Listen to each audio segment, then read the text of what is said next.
Everybody, welcome back to the New York Talk. This is the instant reaction of a 2-1 home defeat to Gareth Ainsworth and his Shrewsbury team.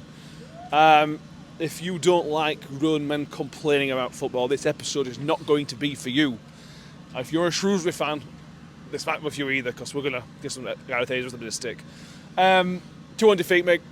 And I think the worst thing you can say is that that's for me, it's an absolutely fair result. We were second best for the game. We lacked ideas. Any positive play came from Shrewsbury. That's so frustrating. After a run, I know, ignore Tuesday. The run of form we've had at home, that's a really frustrating performance. Yeah, Okay. It's not surprising. It doesn't No, surprise. It's not surprising in any way. And to say that you've been beaten fair and square by a Gareth Ainsworth side probably sums up, for me, in my opinion, what this season's all about. Because that was absolute dross.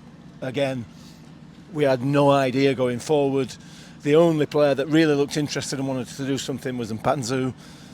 Nobody else had any idea at all.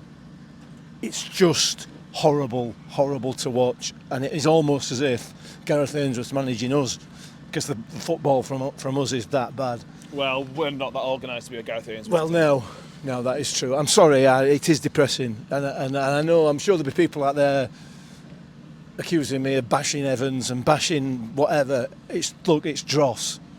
It's as simple as that. It is poor football, and we got what we deserved today, like we did on Tuesday. It's just not good enough. Yeah. There'll be people saying something about Tony Stewart and this, that and the other. Yeah, we're not going to cover that in an instant reaction. This is about the game and the tactics and whatever else. So if you want to talk about that, go watch the 2 hours we did on Monday for deadline day.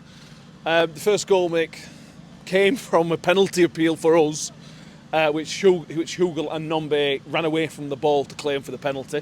Haven't seen it back, so I can't say if it is or isn't. My instant reaction was it was, but we were miles away. But then the breakdown in play, you know, they've broke when players are out of position because they're claiming for penalties when we're on attack. A very Gareth Ainsworth goal because it was very scrappy. But they fully deserved to get that lead. Yeah, they did. I suppose they did. Football rule 101, isn't it? You know, from under fours through to professional game, you play to the whistle. Yeah. And here we have two professionals, at least two, highly experienced professionals stopping when they're almost through on goal. I haven't seen it back, obviously, either. I'm sure it was a penalty. There were 3 or 4 other blatant penalties for us, and I'm sure there were for Shrewsbury as well. I didn't pick up on them, but certainly I don't know what the referee's been doing today. It was stinker, wasn't it? It was absolutely dreadful. The worst referee of the season, I think, by some distance. But yeah, you what can you do? You know, if it's a handball, put the ball in the back of the net first, and then ask questions later. Yeah. Because both of them are. It looked to me from our angle anyway that either of them or both of them had the opportunity to do that, and both of them stopped. And like you say, typical Gareth Ainsworth team goal, weren't it? 15 ricochets and came in off somebody's face, which is basically what happened, isn't it? Almost, yeah. You know, but which is God, it's depressing. It's very depressing. But there was a reaction, a little bit of a reaction. Yeah. Hacks scored.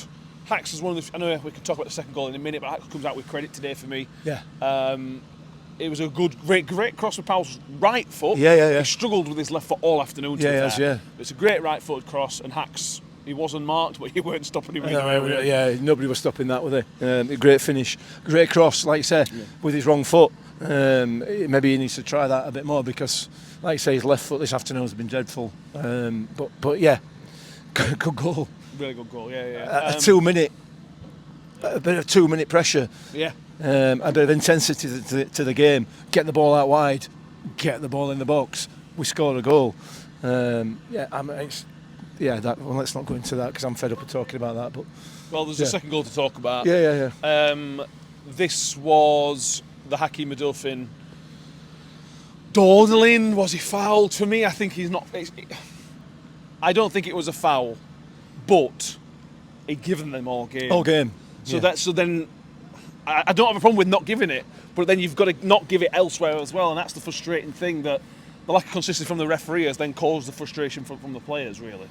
Yeah, I mean, you've got to blame Hacks for going down as easily as he did.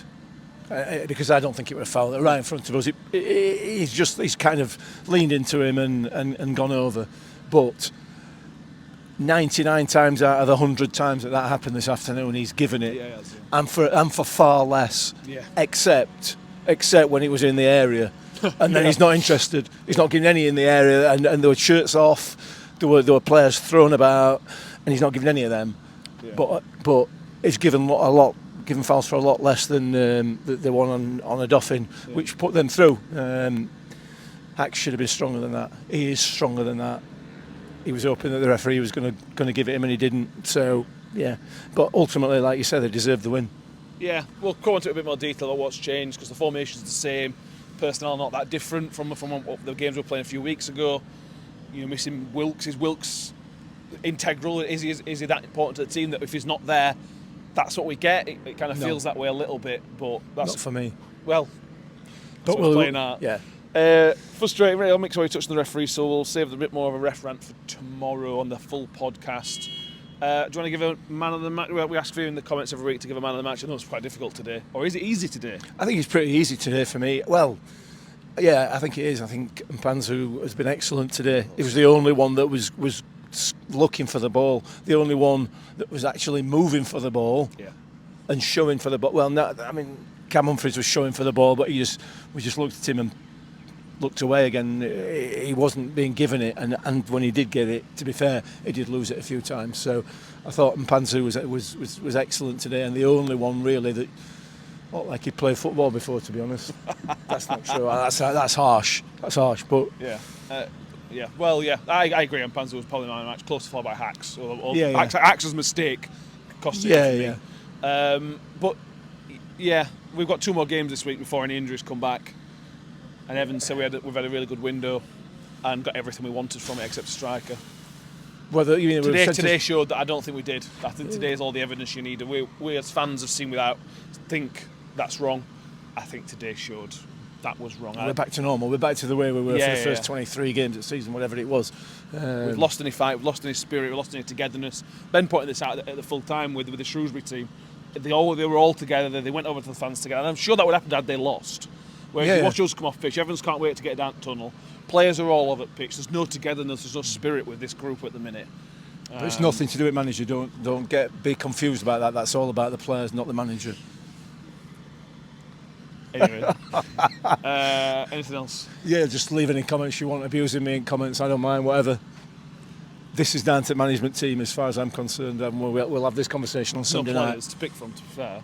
Well, which is down to they've got some quality players in that starting 11 that should absolutely maul a team like Shrewsbury. And I said it, I did use those phrases, but they should. They're second bottom. They are Gareth Ainsworth team. They're not a good team. They are very, very poor. With the quality of player that we've got in that team, they should be all over them.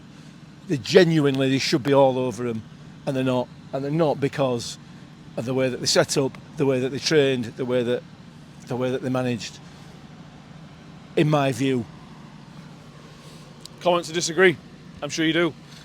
Make sure you've subscribed if you haven't done so already. Give the video a thumbs up. Make sure you comment with who your man of the match is, and why Mick's wrong, if he is wrong. Like I said, there's only interaction, so we've not covered a lot of other nuanced details and specific details. Those were in the podcast of the last couple of days, and I'm sure it'll be in the podcast tomorrow as well. But anyway, we will see you next time. The next instant reaction will be Barnsley. Great. In the South We'll Yorkshire Derby in 2 weeks. So we'll look forward to that. Thank you all for watching. We will see you all next time. And as always, up the Millers.